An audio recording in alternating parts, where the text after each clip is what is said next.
So what do you think of that video that he put together? He put together a timeline of him saying in January, travel ban. Then you had people in the media saying, this is ridiculous, he's going too far. You had Biden saying xenophobia. And then it would have another soundbite of President Trump in February. Then another one, and the media criticizing him. And now the media criticizing him for not doing enough. So I thought that was pretty smart on his part. And then he also included sound bites of the governor of New York and governor of California, who are both Democrats, praising him.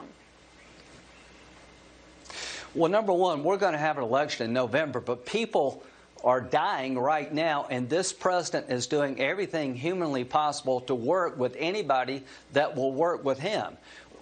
Do you know when impeachment ended? February the 6th. We voted to acquit the president, and Democratic leaders who are criticizing the president now wanted to extend the trial for weeks to call more witnesses. Joe Biden criticized President Trump when he invoked the Chinese travel ban. He's trying to rewrite history, not President Trump.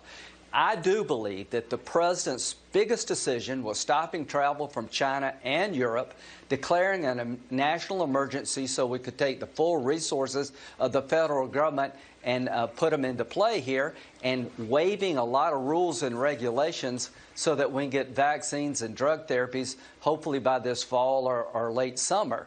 So we'll have an election over all this. But you've got to remember, the Democratic Party on February the 6th was asking the Senate to stay in session to get more witnesses. These are the people who are criticizing. Yeah. No kidding. You know, Senator, after the presidential directive about people stay at home for pretty much the entire month of April, there are now millions of people who are out of work.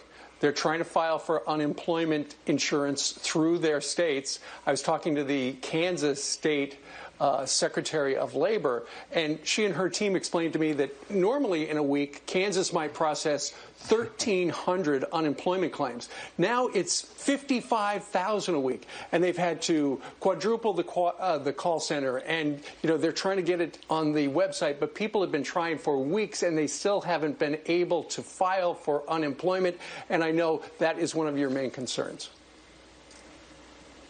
Yeah, in South Carolina, we had a 4,100% increase in unemployment claims, 85,000 last week. In a normal week, it's about 2,000. Our unemployment system is working pretty well here. We've got major problems like everybody else with the volume, but we've processed 180,000 claims. The small business loan program that you talked about earlier in the show is designed to keep small businesses from going bankrupt while we're in mitigation, and it's designed to keep their employees on the payroll. Here's the problem. The unemployment benefits in South Carolina are $23 an hour to be unemployed. You've got a lot of small businesses trying to keep their people on the payroll, paying $16 and $17 an hour. One program is undercutting the other, and we've got to get that fixed.